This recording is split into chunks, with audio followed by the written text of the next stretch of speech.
नमस्कार, मैं हूं पंकज देशवाल और आप मेरे साथ देख रहे हैं new India live. Madhya Pradesh, Chhattisgarh और राजस्थान में लोकसभा चुनाव के लिहाज से बीजेपी को बहुत उम्मीदें हैं। 2018 के पिछले विधानसभा चुनाव में हारने के बावजूद कुछ ही महीनों बाद 2019 में हुए लोकसभा चुनाव में बीजेपी को मध्य प्रदेश की 29 में से 28, छत्तीसगढ़ की 11 में से 9 और राजस्थान की 25 में से सभी 25 सीटों पर जीत हासिल हुई थी। लेकिन आज इन तीनों राज्यों के बीजेपी सांसद डरे हुए हैं, अंदर से बेचैन हैं। सबसे ज्यादा वो सांसद डरे हुए हैं जो 2 या 2 से ज्यादा टर्म से लोकसभा का चुनाव जीत रहे हैं या फिर मोदी सरकार में मंत्री हैं।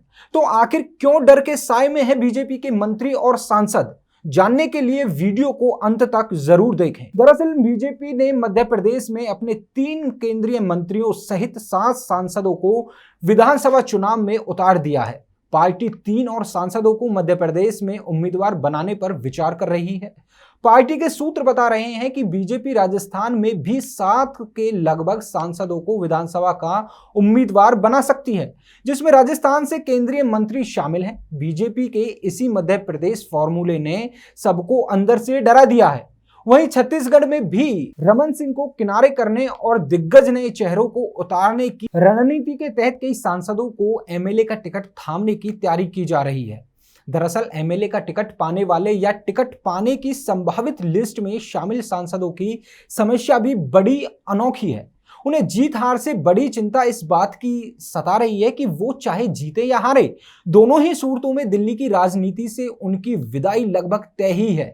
सांसदों को यह डर सता रहा है कि अगर वो विधायक का चुनाव भी हार गए तो फिर उनकी लोकप्रियता पर सवाल उठेंगे और पार्टी उन्हें लोकसभा का टिकट भी नहीं देगी।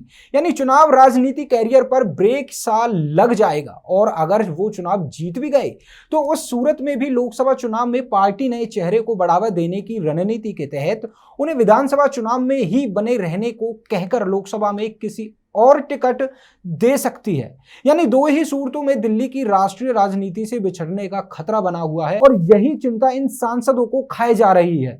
इन चुनावी राज्यों के सांसद सोच रहे थे कि अपने संसदीय क्षेत्र के तहत आने वाले विधानसभा क्षेत्रों में उम्मीदवारों को चुनाव लड़ाएंगे, प्रचार करेंगे और इसी बहाने अगले साल होने वाले लोकसभा चुनाव के लिए उनकी भी तैयारी हो जाएगी।